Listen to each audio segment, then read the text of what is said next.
100 миллион доллар болуп турат. Силер даректүү көрсөтөбүз деп атасыздар да, туурабы? Даректүү көрсөтөбүз десеңиздер 30 миң батирдей болуп атабы? Жалпы суммасы. Сиздер караңыздар.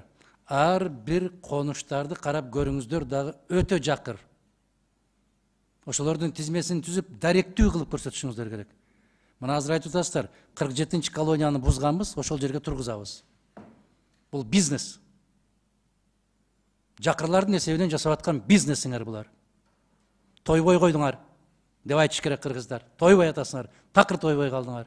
Эми ошол жетим жесирлердин аркасынан дагы бизнес кылабыз деп атасыңар. 8%-га чейин беребиз деп атасыңар. Биз таптакыр эч кандай ченди билбей калган өлкө болдук. Ченди таптакыр билбей калдык. Араб туугандар бизге 1,5% менен берип атат. Макул кызмат акысын көрсөткүлө, башкасын көрсөткүлө, тигиндей кылгыла, 2 эсе көтөргүлө. 3%-дан көтөрбөйбүз деп жазбайсыңар ушул жерге. Биз комитеттин укугу барго ошондой жазып койгонго. Биз комитеттин мүчөлөрү 3%-дан ашыгына макул болбойбуз дегендей кылып. Себеп биз аярлуу катмарларга берип атабыз. Муну бизнеске берип аткан жокпуз. Мунжу майып, жетим, жесир, ата-энесиз калгандарга берип атабыз. Уялбайлыбы кичине бир. Аягынан айландырасыңар, биягынан айландырасыңар, онтолойсуңар. Эгер ушуну биздин арабтар билип калган болсо, эмне дейт алар? Эмне деген шермендечиликке салат? Бул экинчи баскычы. Урматтуу кесиптештер, биринчи баскычында ушул ата-энеси жок тоголок жетимдерге кайсы бир бала эң соңку, эң кенже баласы 18 жашка чейин чыккан деген шарты бар эле, туурабы? Азыр ошолордун канча пайызы кайтарылды? Ким айтып берет мага? Бирөө да кайтарылган жок. Себеп бүтүндөй баарын менчиктештирип алды. Канчасы, канча үй курулду, канчасы кайтарылды? Ким айтат? Ким жооп берет?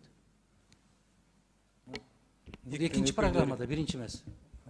ГИКтин өкүлдөрү. Урматтуу Адахан Кимсанбаевич, саламатсызбы? Биз жана мен айтып кеткендей, бардыгы бул кредиттик каражаттардын 3000ге жакын батирлерге курулушуна жумшалат. Мен аны айттым, онтолобой сиз так айтыңызчы, мындай, мен аны айттым өзүм, көрүп турам, окуп турам, 3000 деп мен өзүм айтып атам силерге, эскертип. Сиз айтыңыз, ушул биринчи программа боюнча канча үй бүлөгө берилген батирлер, канчасы кайтарылды, канчасы менчиктештирилип кетти, айтыңызчы ушуну. Менчиктештирилгени жок, бардыгы биринчи программанын алкагында 7,5 миңден ашык ипотекалык насыя банк аркылуу берилген. Азыркы убакта былтыр 21-22 жылдарда 2,5 миңден ашык жаранга ипотекалык насыялар берилген банк аркылуу. Кайтарымдуулугу 99%. Бул азыркы проект боюнча социалдык ипотека деп бул бир багыты. Андан тышкары бюджеттик тармакта иштеген жарандарга, андан тышкары дагы жеке ишкерлерге дагы берилет. Биз муну кезектин негизинде квота кылып бөлүштүрүп жарандарга беребиз. Мындай болот. Анан проценттик ставкасы дагы токтоңуз, шашпаңыз. Бизде ушундай окуялар болуп атат, урматтуу кесиптештер. Атасы Россияга жумушка кеткендерди каза болду деген справка менен дагы алып аткандар бар. Бул бир. Тоголок жетим калып калды деп справка жасагандар да бар. Муну айыл өкмөттөрдүн абийиринде болсун. Айыл өкмөттөрдүн абийиринде болсун. Бул уят маселе. Бирок могу жерде биздин кесиптештердин коюп аткан маселеси бирөө гана.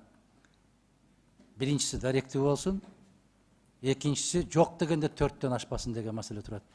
Улан Бердибаевич, биздин комитеттин чечимине ушундай кылып жазып коюшубуз керек. Комитеттин мүчөлөрү талап кылып атат. 4%-дан ашырбоо жолун талап кылсын деген. Биз парламентке чыкканда дал ушул сунуш менен чыгабыз. Анан булар кандай десе эле макул болуп эле кабыл ала бергенде биздин комитеттин өткөрүүнүн да кажети жок. Мына Евробор боюнча дагы түшүнүктүү бир туруктуу бир позиция жок. Ушул 3000 батирди даректүү кылып эсебин ала албаган аярлуу катмарлар менен иштеп аткан мамлекеттик ишканалар дагы аман болсун. Бул бизнес, дагы бир жолу айтам, бизнес. 47 түрмөнүн ордуна чоң бир үй түшүш керек. Анан силер эмне Кыргызстан боюнча Нарындан, Баткенден издеп алып келип ошол жерге батырып бересиңерби? Жок. Аны сатасыңар. Мен ушундай өзгөчө позицияны комитеттин корутундусуна жазып коюшуңузду сунуш кылам.